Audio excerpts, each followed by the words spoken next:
What is up, guys? Welcome to another Behind the Curve Reacts. Today, we're taking a look at more Tim Minchin.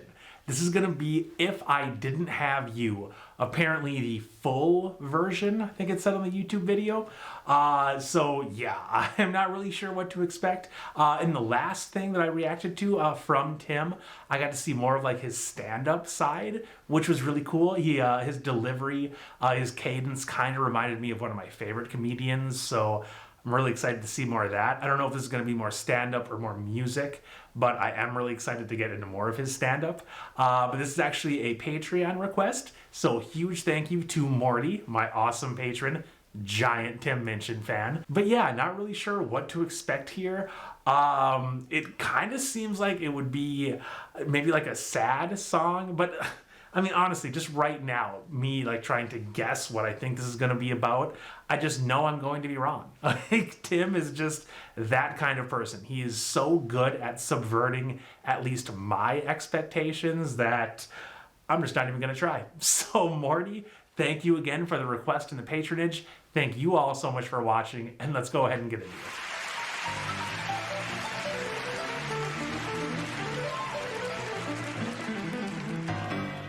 Good. So I'm married. Oh my God! It's stand-up Tim. Ages ago, I got quite a long time. I've been married for a while. I got married to my wife. Seemed appropriate. Makes sense. She was my childhood. You know, they call it childhood sweetheart. I met her when I was 17. I met her when I was 17. And actually, here's something that's probably quite uncommon these days, and probably something you don't want to know, but I've I actually lost my virginity to the woman I ended up marrying. Adorable. It's not quite as sad as it sounds. It is pretty fucking close. But I love her. I love her very much, you know, and I've written a lot of songs about her. Come, I thought you left because of the God bashing. So, it's so hard to tell these days. You know, Pentecostal, small bladder. Oh, I don't know.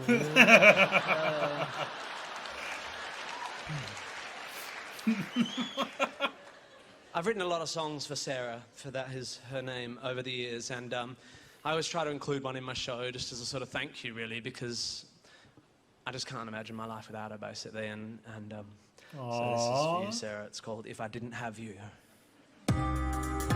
Yeah. Oh. If I didn't have you. Yeah. Real Backstreet Boys influence. Maybe more 98 Degrees. If I didn't have you to share my sighs and to kiss me and dry my tears when I cry, you will lie. Really think that I would have somebody else. If I didn't have you, someone else would do. Wow. Your love is one in a million. You couldn't buy it at any price. But of the 9,999,000 on the possible, statistically, some of them would be equally nice. Or maybe not as nice, but say smarter than you, or dumber but better at sport, or fucking tracing. I'm just saying, probably. Yeah.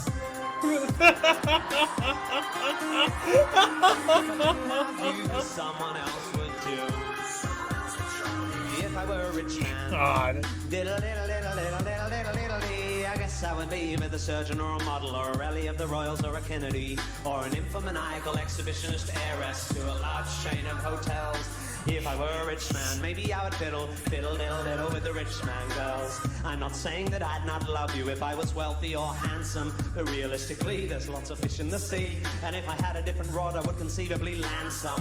Even though I am fiscally consistently pitiable and considerably less Brad Pitt than Brad Pitiful, am I really so poor and ugly that you think only you could possibly love me, and I probably have somebody else. If I didn't have you, someone else would do. Man, this just got to make his wife feel so good inside. When I say that given the role, chaos inevitably plays an inherently flawed notion of fate. It's abstruse to deduce I found my soulmate at the age of 17. It's just mathematically unlikely that at a university in Perth I happen to stumble on the one girl on earth specifically designed for me. And if I may conjecture a further objection, love has nothing to do with destined perfection. The connection is strengthened, the affection simply grows over time, like a flower or a mushroom or a guinea pig or a vine or a sponge or bigotry or a banana. And love is made more powerful by the ongoing drama of shared experience and the synergy of a kind of symbiotic empathy or something. So I trust it goes without saying that I would feel really very sad if tomorrow you were to fall off something high or catch something bad. But I'm just saying, I don't think you're special. I mean, I think you're special, but you fall within a bell curve. I mean, I'm just saying, probably. I think you are unique and beautiful. You make me happy despite being around. But objectively, you would have to agree that, baby, when I found you, options were relatively thin on the ground. You're lovely, but there must be girls as lovely as you and maybe more open to spanking or fucking table tennis. I'm just saying, probably. I mean, I reckon it's pretty likely that if, for example, my first girlfriend Jackie hadn't dumped me after I kissed Winston's ex-girlfriend Nia at Steph's party back in 1993, enough variables would probably have been altered by the absence of that event to have meant the advent of a tangential narrative in which we don't meet, which is to say there exists a theoretical, hypothetical, parallel life where what is not as it is, and I'm not your husband and you are not my wife, and I am a stuntman living in LA, married to a small blonde Portuguese skier who, when she's not training, does abstract painting, practices yoga and brews her own beer, and really likes making home movies and suffers neck down alopecia. Oh, specific. But with all my heart and all my mind, I know one thing is true. I have just one life and just one love, and my love, that love is you. And if it wasn't for you, darling, you possibly somebody else.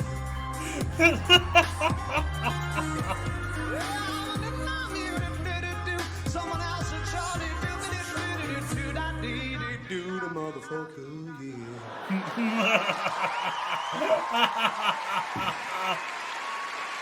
Oh my God.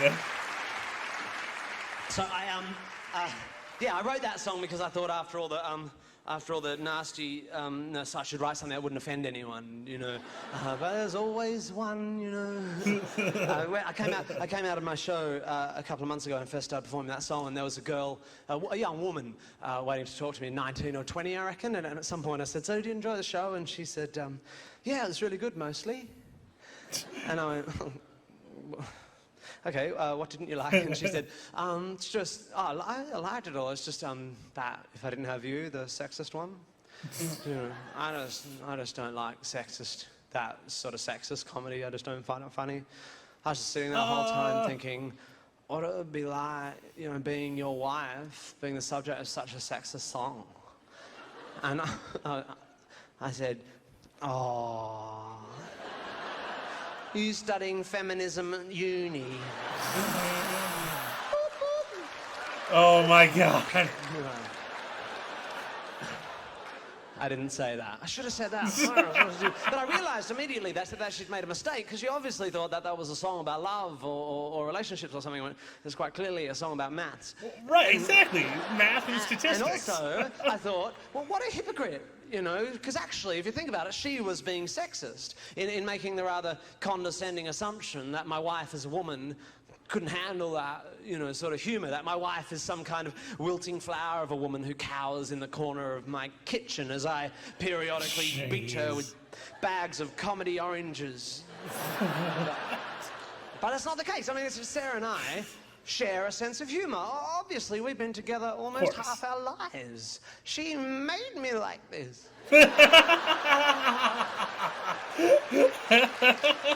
However, if anyone still thinks I'm sexist, I'll give you an example of Sarah's sense of humor, just to clear it up. A little bit of backstory for this one. A couple of years ago, Sarah and I went and did a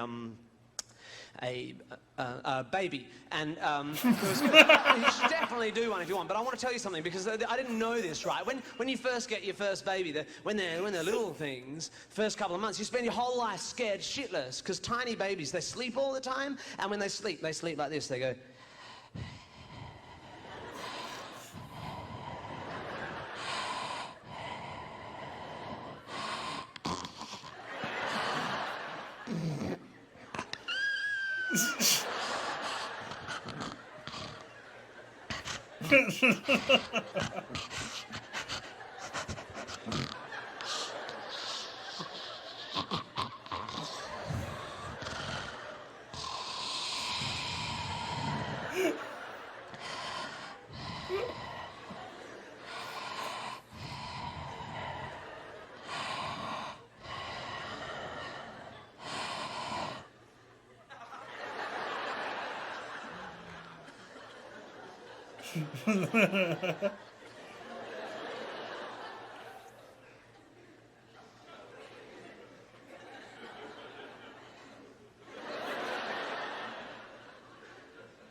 Fuck you, baby!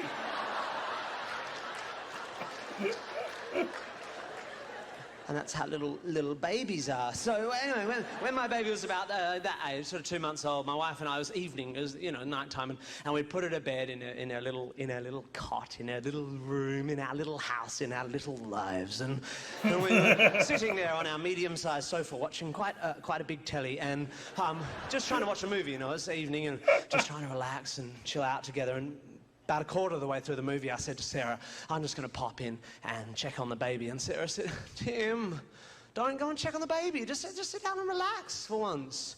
I mean, if she's asleep, you'll just wake her up. And if she's dead, there's not much we can do about it. Oh, my God. Oh, my God. We might as well watch the end of the movie. Get an hour and a half more happiness before our life collapses. So don't worry about my sick fucking wife. Although, have you noticed, everyone has a line, don't they, with dark humour. Everyone has their line, I've never met anyone who doesn't say, yeah, I've got a really black sense of humour, I really like dark comedy, but everyone has a line, that's really funny, that's very funny. Oh, I'm outraged, I'm going to write a shit letter to a bad newspaper, I find that line difficult to navigate. I always have, even in my private life, and still. Just a few months ago, I was in my kitchen, and my baby, who at that stage was not quite 2, was just wandering around the kitchen. I was making a sandwich. I noticed she'd found something and stuck it in her mouth. They put in the mouth. And I said, darling, come here. What have you got in your mouth there? Spit it out. Good girl. Darling, you don't put coins in your mouth. Coins are dirty, aren't they? Coins are yucky.